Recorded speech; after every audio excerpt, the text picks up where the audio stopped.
Hello and welcome to a new episode of my knitting vlog. I'm Johanna from Colibri by Johanna, and today I'm going to talk about all the stuffs I've been working on lately, all the knitting projects I have finished, the patterns which have released, and the new projects which have been sneaking on my needles lately and which have stolen my heart already.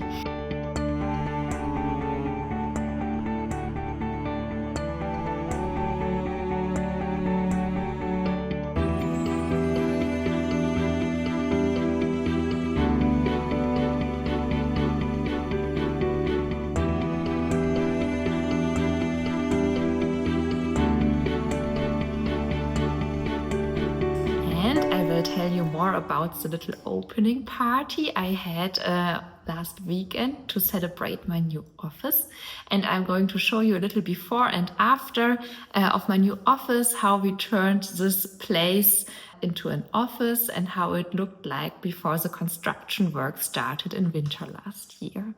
I hope you will enjoy watching this episode, and yes, thanks for watching along. Let's start with my first dress pattern. It's already released and you can buy it in German or in English on my website and Ravelry, and it's a pattern for the Pierre Dress. And I think so far it's my most proudest make, but also my most complicated knitting pattern, and I'm going to tell you why in all details. But first, let me show it to you. You can see it hanging around here. This is the white version, but there's also existing the pink version. The pink version I originally made up in May this year for our friend's wedding in Turkey. It's a little bit shorter in length. It covers my knees and it has an open buttoned up back part. When I finished the dress, I immediately knew I wanted a full-length version of the dress, preferably in white, because I think white is just the perfect color for any lace patterns, because it makes the lace pattern really shine. So I worked up the second sample. I binge knitted the second sample in only 2 weeks because the pattern release was around the corner. I changed a little bit the back part. It closes much earlier at the back than for the pink version, and it reaches my ankles concerning the length, I think. I love them both very much, and now it's time to show it to you in all detail. Here it is, the Pierre dress. As you can see, it turned out to be very long, but this was intended. The pink sample just covers my knees and the white sample goes until my ankles. So it's more like a long beach dress, or maybe a wedding dress, or maybe a more festive dress for a festive occasion, or maybe you just prefer it long. Yes. As you can see, the top part, the upper part of the dress is worked pretty much the same as the Pierre top pattern. You have the same increases to shape the neckline and the armholes. The only difference is the back part. For this white version, the back part closes much earlier than for the pink version. It closes after 20 to 25 centimeters, depending on your body measurements. And for the pink version, it closes after 30 to 40 centimeters. So it goes until there, I think. And then after everything has been joined to the round, for both versions, you have to start working the hip shaping. And during the test knit, it was most important to always try on the dress during the knitting process and to wash and block the dress whip before trying it on. Because the lace pattern stretches a lot when it's washed and blocked, and when you are trying it on without washing and blocking the dress first, it will look way too small, way too short, and maybe a little bit too tight as well.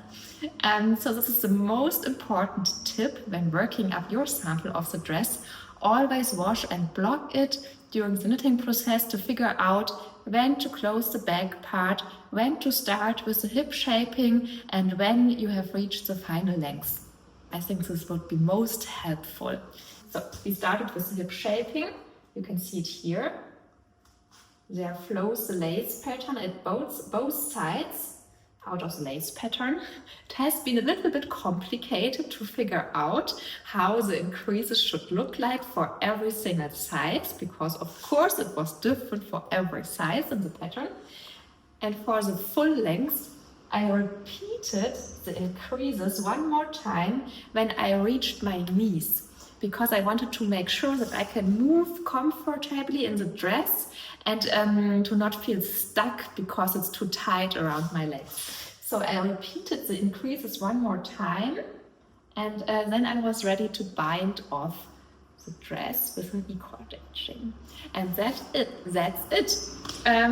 It doesn't sound very complicated or challenging, but of course it's not a beginner-friendly pattern, and you should have a lot of knitting experience when working up a project like this. I think it's the most advanced pattern I have made up during my career of a knitwear designer, but it's also my most beautiful pattern. So the Pierre Dress pattern was the last pattern I released during August, but in the week before I released a little accessory pattern. If you follow me along for quite a while now, you might have noticed that I'm more a garment knitter.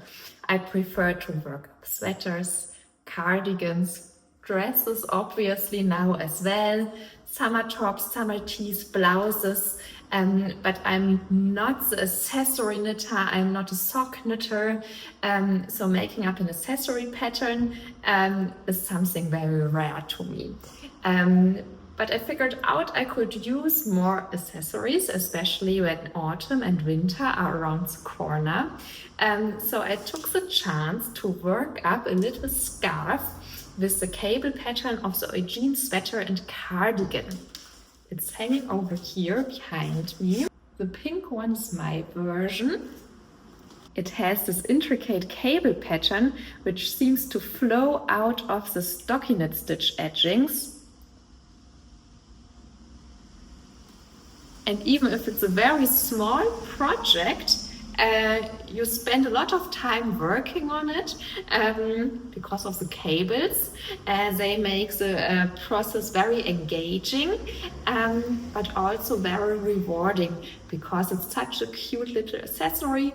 And the yarn Cardiff Cashmere Classic is very, very exquisite and very soft and just perfect to wear close to the skin. And if you ask me, it's a perfect match to the sweater I'm currently wearing. Maybe you have recognized the design. It's the Kaos sweater I released in spring this year. But it's not my version, it's the version of my friend Saskia, who has tested this sample back in spring. And I borrowed it from her because something exciting is happening in September. I cannot tell you what is happening now, but of course I will tell you all about it once it has happened. So that's the reason why I have her sweater currently, but I really love the color combination. It's silk hair from Lana Grossa, and I think the color combination is just perfect. And I'm dreaming of making up a oversized shawl pattern with this color combo and the Kaos pattern, because I think a checkered pattern for a scarf would be just amazing. I have not yet decided on the yarn company I would like to use for this shawl, but I will make up my mind soon. This is the same cable pattern I used for the Eugene scarf, and of course it's called Eugene as well. This is the Eugene Cardigan. The last time I was showing it to you, I just mid-blocked the body of the cardigan because I was pretty sure that I miscalculated my swatch completely and that it would be way too small for me, around the bust especially and around the armholes. But it turns out you can trust the swatch, you can trust the process. Everything has been totally fine. The cable pattern, which is worked in ribbed pattern, it grows so much. So we have a perfectly fitting cardigan in the most perfect pink shade, and I added the most perfect buttons. Everything is perfect now. I just need to work the sleeves. Let me show you the buttons in all their glory. These are the beautiful and shiny buttons. I got them from Fabel Knitwear. Maybe you have already came across her page. The yarn dyer designer is called Helene, and she has the most stunning buttons in her web shop. So if you are looking for buttons, maybe for the Eugene Cardigan, because the pattern is coming by the end of September, you should check out her web shop and stock up your button stash as soon as possible. Yes, I'm stuck on Sleeve Island currently, because there's another project. I still have to work a tiny little bit of the second sleeve. This is a Hilma Sweater Junior for my little daughter, who's turning already 6 years old next week. Time is flying by so incredibly fast. Well, yes, this is her version of the Hilma sweater. I'm working with Kaos Yarn colors. I'm working with organic brushed alpaca yarn, which is renamed, and it's now called Luxurious Soft Merino. And I just love how all these bright shades are coming together with the pink main color. And I think she will love wearing it. The version for my son is already finished. There I used yarn from Filcolana I had in my stash. It's mostly Arvetta, Anina and Mercy. And for both samples I was working 2-stranded on 4.5mm knitting needles, I think. So they are fast and fun projects, especially in children's size. And as you can see, they look completely different with the different main colors, and of course with the different contrast colors. Yes, and my dream would be to work up for myself the cardigan version of the Hilma sweater, also using the Kaos Yarn colors, because I think the Kaos Yarn colors are just perfect for the design.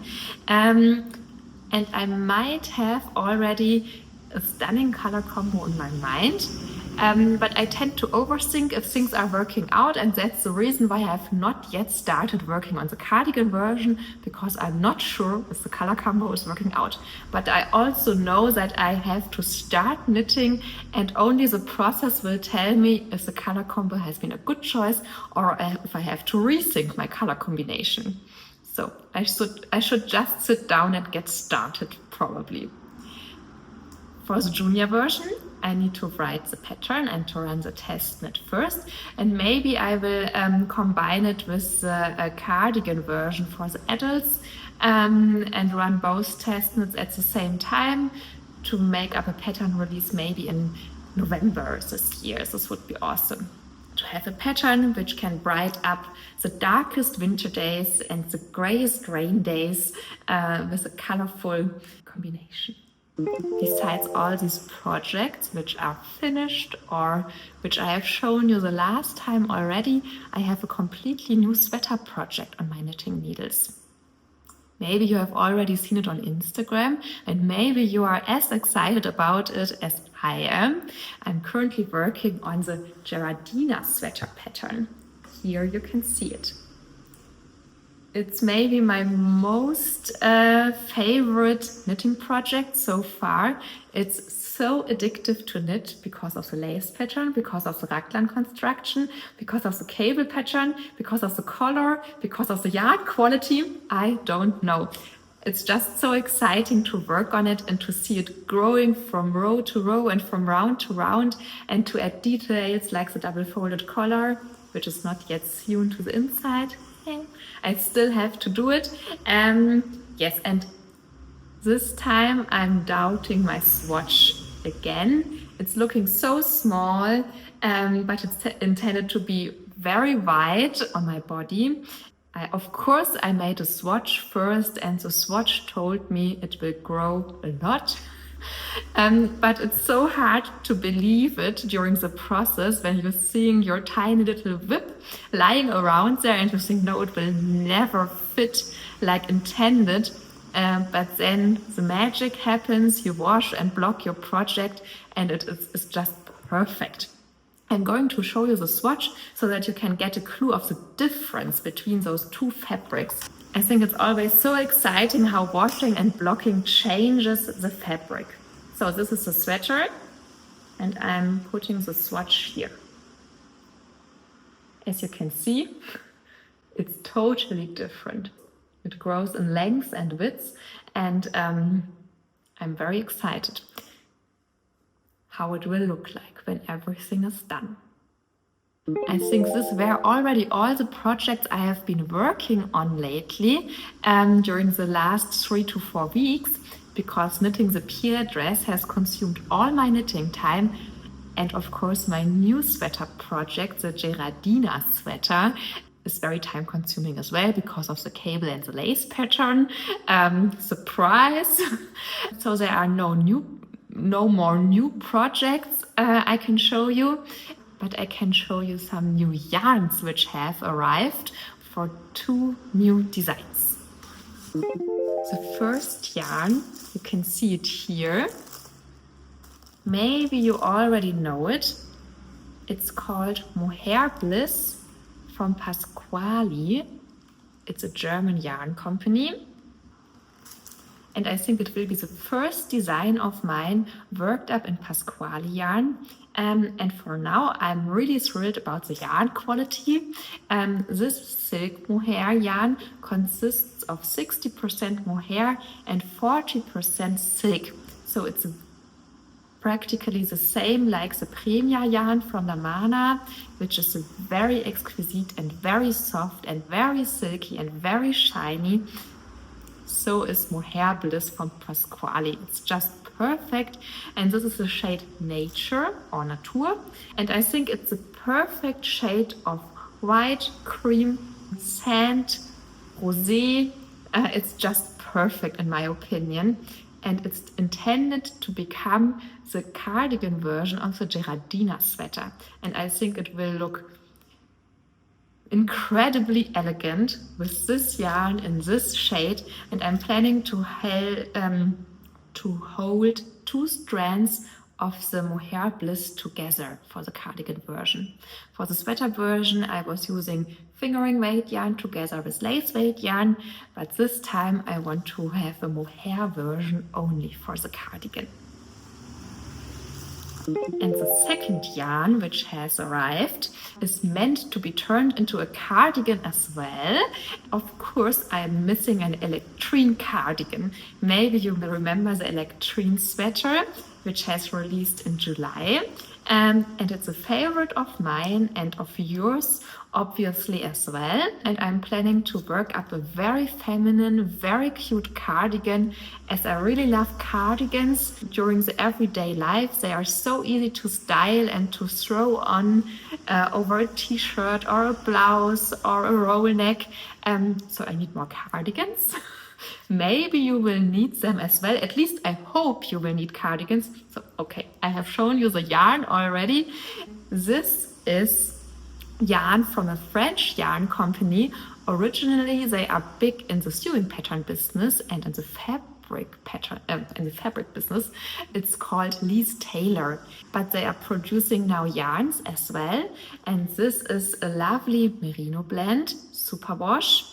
And I want to work it up together with their silk mohair soie. It's such a lovely purple shade, suiting me very, very well. Yes, and I think it will be just perfect for the intended design for the Electrine Cardigan. I will make some adaptations of the sweater pattern to make the cardigan version even cuter and even more romantic than I had made up the sweater. So I'm very excited for both of these projects. Earlier this year, we bought the apartment downstairs of our flat. We are living above. And downstairs there had been a furniture store, and the owners have sold the store, and we decided to buy it to make it up for our psychotherapist practice and for my knitting office.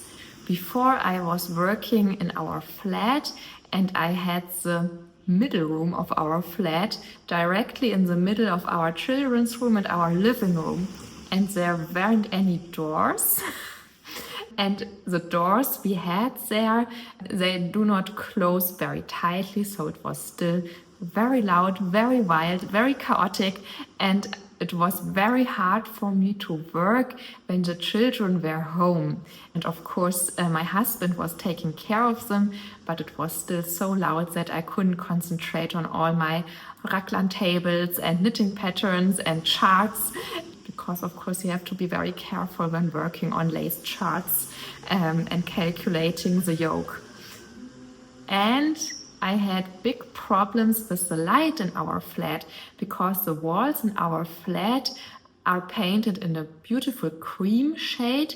But the problem of this shade is that all my knitted samples had a little yellow shining when I was photographing them. So the most important thing to me was to have a bright office with white walls. And now I have it. It's a big luck that I'm able to have such a big space to work on my patterns and on my designs. And I think I'm much more productive than I have been before.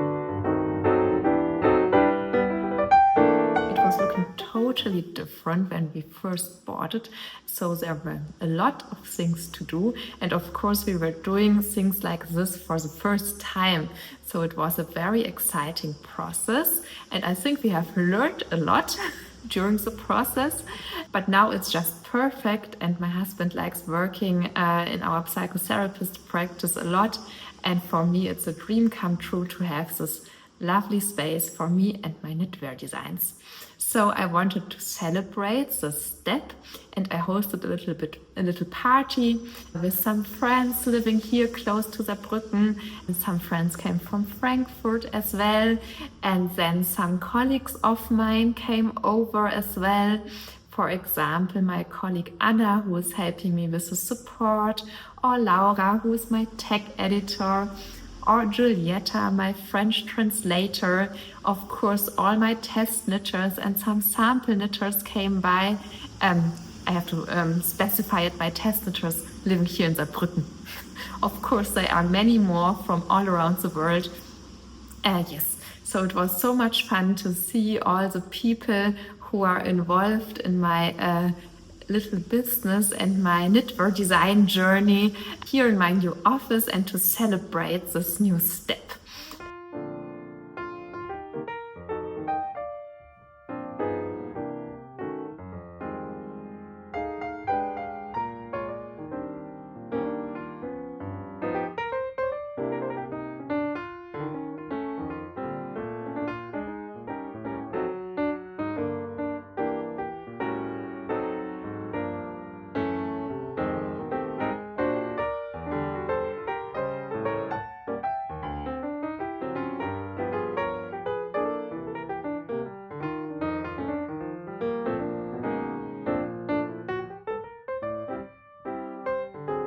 So it was such a good idea to celebrate everything I have achieved during the last 5 years. And now I'm just excited to see what will come in the next 5 years and where I will stand in 2030. This was it for now. We are now at the end of my new vlog. I hope you have enjoyed watching the vlog and I hope to see you next time. Thank you for sticking around and for knitting along, and have a really lovely afternoon, evening, morning, whenever you have watched the episode.